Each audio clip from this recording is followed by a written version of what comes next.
अस्सलाम वालेकुम नाज़रीन, अंडरग्राउंड न्यूज के साथ मैं मिसबा लतीफ। आइए आपको लिए चलते हैं ब्रेकिंग न्यूज की तरफ। लंदन में कायद मोहतरम पाकिस्तान मुस्लिम लीग नून और साबिक वजीर आजम पाकिस्तान मियां मोहम्मद नवाज शरीफ के साथ पाकिस्तान मुस्लिम लीग नून के सीनियर रहनुमाओं की मुलाकात। मजीद तफसील जान लेते हैं लंदन से हमारे नुमाइंदे की इस रिपोर्ट में। कायद मोहतरम पाकिस्तान मुस्लिम लीग नून और साबिक वजीर आजम पाकिस्तान मियां मोहम्मद नवाज शरीफ के साथ पाकिस्तान मुस्लिम लीग नून के सीनियर रहनुमाओं ने लंदन में मुलाकात की।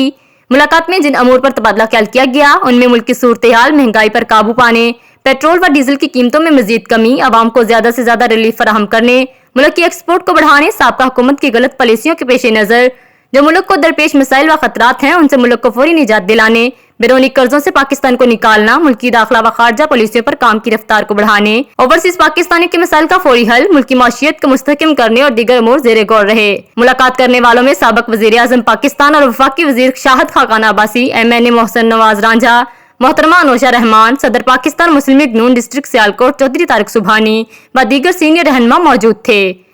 इस मौका पर साबिक वजीर खजाना इसहाक डार, हुसैन नवाज शरीफ, हसन नवाज शरीफ, सीनियर रहनुमा मौलवी अब्दुल शकूर, पाकिस्तान मुस्लिम लीग नून सदर बरतानिया ज़ुबैर गुल, सीनियर वाइस प्रेसिडेंट बरतानिया नासिर भट्ट, सीनियर रहनुमा नासिर जंजुआ, सीनियर रहनुमा अब्दुल रहमान अराई व दीगर शामिल थे। नाजरीन, आपको लम्हा बालम्हा बाखबर रखने के लिए कोशिश है। मजीद बाखबर रहने के लिए देखते रहिए अंडरग्राउंड न्यूज।